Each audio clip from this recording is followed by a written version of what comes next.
ایک مولوی صاحب تقریر کر رہے تھے اور ٹیبل پر زور زور سے ہاتھ مار کر چلا رہے تھے، یہ وہابی کیا جانے غوث اعظم دستگیر کی فضیلت اور ان کی کرامت کا عالم یہ ہے کہ وہ جب ماں کے پیٹ سے پیدا ہوئے تو 15 پارے کے حافظ تھے۔ اب یہ بات صحیح ہے کہ غلط ہے؟ چلیے یہ آیت کریمہ دیکھتے ہیں اسی سورہ کریمہ کی اسی پارے کی۔ اللہ نے فرمایا واللہ اخرجکم من بطون امہاتکم لا تعلمون شیئا، اللہ نے تم کو تمہاری ماؤں کے پیٹوں سے نکالا، تم ایک چیز نہیں جانتے تھے۔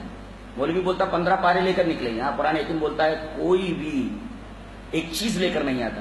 وَجَعَلَ لَكُمُ السَّمْعَ وَالْأَبْصَارَ وَالْأَفْئِدَةَ، آنکھیں لے کر آتا ہے، کان لے کر کے آتا ہے، دماغ لے کر کے آتا ہے۔ اس کا مطلب علم نہیں، فیکلٹیز آف نالج نہیں، فیکلٹیز آف نالج لے کر آتا ہے۔ علم کی صلاحیتیں، استعدادات لے کر آتا ہے، علم لے کر نہیں، نالج لے کر نہیں، فیکلٹیز آف نالج لے کر آتا ہے۔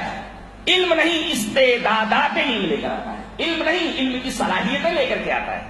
لا تعلمون شیئا، کوئی آدمی نبی تک تو ایک چیز نہیں جانتا۔ یہ اصول اور ضابطہ ہے کہ ماں کے پیٹ سے نکلنے والا ایک چیز نہیں جانتا۔ اس کے خلاف جو بولے فلاں بزرگ ایسا، فلاں صاحب ایسا، ایک پارے کے حافظ تو ایسے تھے ویسے تھے، ساری باتیں بالکل ڈھکوسلہ ہیں، بے بنیاد باتیں، سب واہیات باتیں۔